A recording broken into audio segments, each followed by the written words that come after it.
There is the category of problems in life, and it ain't going anywhere. And so the question is, can you deal with the whole category at the same time?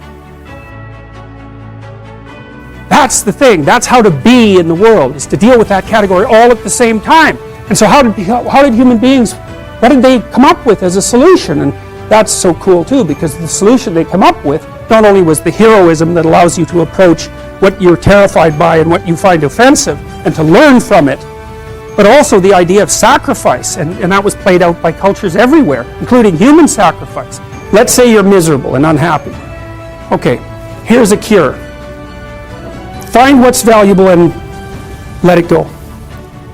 So we could say, well, maybe it's a relationship that you have. Maybe it's a relationship with your parents, right? And the relationship is pathological, but you're locked into it. You value it, and no wonder, because it's a relationship with your parents. And you're suffering terribly because of it. Well, what do? Maybe you let it go. It's a sacrifice. And the idea is that, well, that'll clear the future for you. Well, very frequently when people are suffering terribly, not always, because sometimes you just suffer stupidly, blindly, and without recourse. You get cancer and then you die. So we have no idea how to deal with that. But sometimes the reason that you're suffering is because you just won't let go of the thing that's biting you. And you think, well, I can't let go of, and I've had clients like this. I can't stop communicating with my mother, who phones me 3 times a day, every day of my life, and never says anything that isn't unbelievably critical and demeaning. I can't let that go. It's like, well, that's not such a good idea.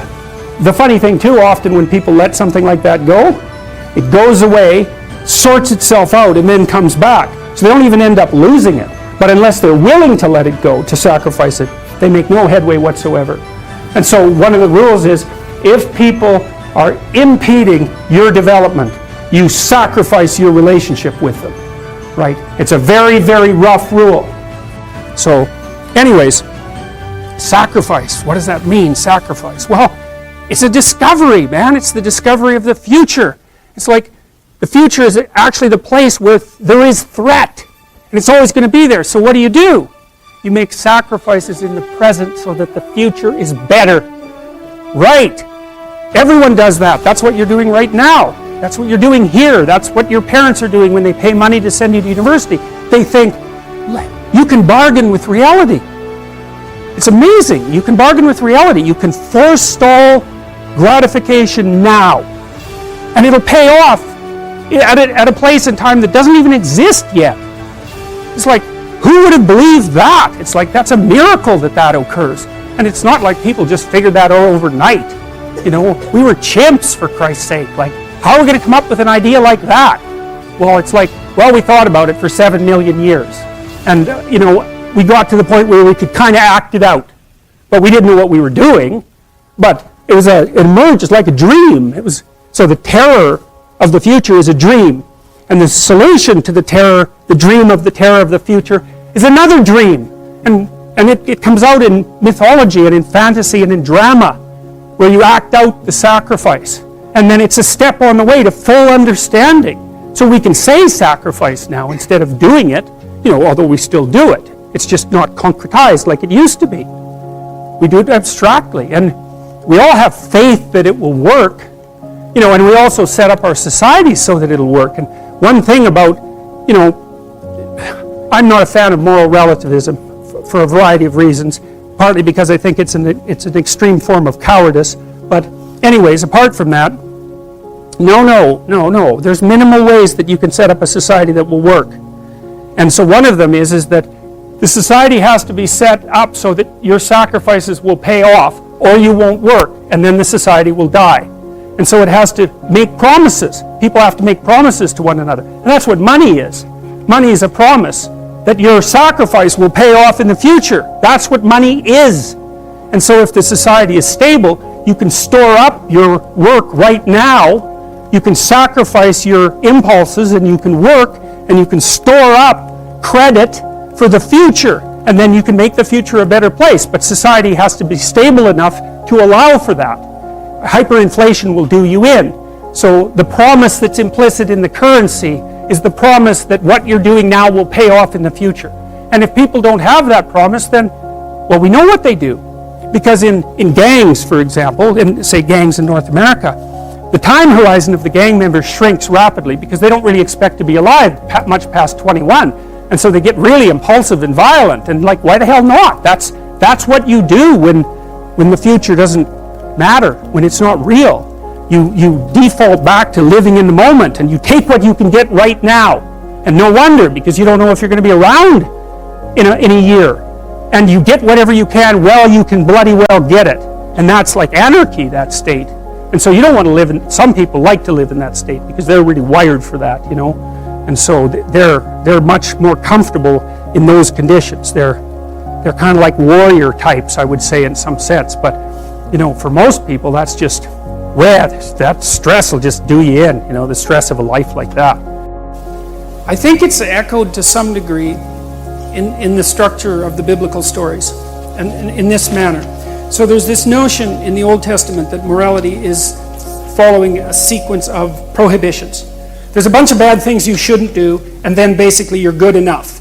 And I think there's wisdom in that. I think that's kind of where children start, right? I mean, I love children and all that, but they're crazy little creatures, and they need to be, civilized. And partly what you do is you lay prohibitions on them, and mostly what you're trying to do is lay prohibitions on them for the behaviors that, if they manifested, would make their life miserable. So I have another chapter in this book that I'm writing called "Don't Let Your Children Do Anything That Makes You Dislike Them." And the idea there is that your job as a parent is to help your children become the sort of 4-year-olds that adults genuinely smile at when they come into a room, because that makes the entire social environment both truthful and welcoming. And so your job is to make them desirable social beings, and a lot of that is prohibition. Okay, and there's this ethical transformation. It happens to some degree in the tradition of in the prophetic tradition, where there's a spirit that seemed in some sense to rise above the law, but there's a real transformation between the Old Testament and the New Testament, because the Old Testament is prohibition, and the New Testament is, well, here's the good things you do once you're more than merely prohibiting yourself from impulsive sin, let's say. There's a positive good to be accomplished. Well, you might say, well, I don't know what the positive good is. Fair enough, man. So this is why this thing that I've said to people has become this crazy internet meme, but that's to clean up your room, which is a lot better and more useful than people think. It's a lot harder too, but the first thing you do, I think, and I learned this in part from Solzhenitsyn when he was trying to iron out his soul when he was in the Gulag, because he was trying to figure out how he got there, how he contributed to how he got there. Not Stalin and Hitler, even though they were kind of to blame, but there wasn't much he could do about that. I think what you have to do, and this is part of humility, is you have to look around you within your sphere of influence, like the direct sphere of influence, and fix the things that announce themselves as in need of repair. And those are often small things, and they can be like your room. Put it in order, because the thing is, it isn't exactly so important that your room is in order, although it is. What's important is that you learn how to distinguish between chaos and order, and to be able to act in a manner that produces order. And in most households, there's 100 things that could be done to just make it less hideous and horrible. And so practicing that it's a real useful form of meditation, and it's also, I think it's a divine act, because you're taking chaos. And if you pay attention even to a room, it's so interesting. And I learned, because I've renovated many places now and tried to make them beautiful. And one of the things that I've really learned is that even if you own a structure, unless you've investigated all the nooks and crannies and cleaned them up and put your own imprint on them and made them yours, they're not yours. The mere fact of physical ownership doesn't make them yours. You have to establish a dynamic relationship with the objects before they're actually yours. And I think you can do something as simple as just sit on your bed and think, okay, there's probably like 5 things I could do today so that tomorrow morning is slightly better than this morning was, or at least I'm not falling behind. And those will usually be, it's like having to eat a toad in the morning, right? It's like, it's not going to be something you want to do. There'll be things you're trying to avoid. They're snakes, essentially. But if you ask yourself, like you're asking someone, which I think is a form of prayer, if you ask yourself, instead of telling yourself, what is it that I could do to set things more right today that I would actually do? It's usually some small thing because you're not that disciplined, then you can go do it. And then you put the world together a little more when you do that, and that spreads out. But you also construct yourself into something that's better able to call order forth from chaos, and that makes you just incrementally stronger. And then the next day you can maybe take on a slightly larger task, and like you get the benefit of compound interest if you do that. It's a tremendously powerful technique, and I think if you do that, at some point, instead of just having to fix things up that are not good, you'll start to get a glimmer of the positive things that you could do, that would actually constitute a vision. And that's what I would recommend.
I feel like I'm losing my mind. Is everybody in the world blind? Please, Lord, give me a sign, a sign. I feel like I'm losing my mind. Is everybody in the world blind? Please, Lord, give me a sign, a sign. I wanna be the greatest. Everybody on their fake shit. I look around and feel like everybody is the fakest. I make this every day and I'm impatient, hoping one day I blow up from the basement. Statement, the top is so vacant. I don't hear shit that I think is amazing. Waiting for my day when I'm playing sold out shows for 1,000 faces. Hey, give me that crown, get in my way and to be put down. It ain't your place, all this my town. If I want that shit, then I'll get it right now. I'm losing it, the noose it fits. I'm losing shit, a stupid myth. You choose to live or choose to dip. You choose to fight or lose your grip and lose a gift. I feel like I'm losing my mind. Is everybody in the world blind?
like I'm losing my mind.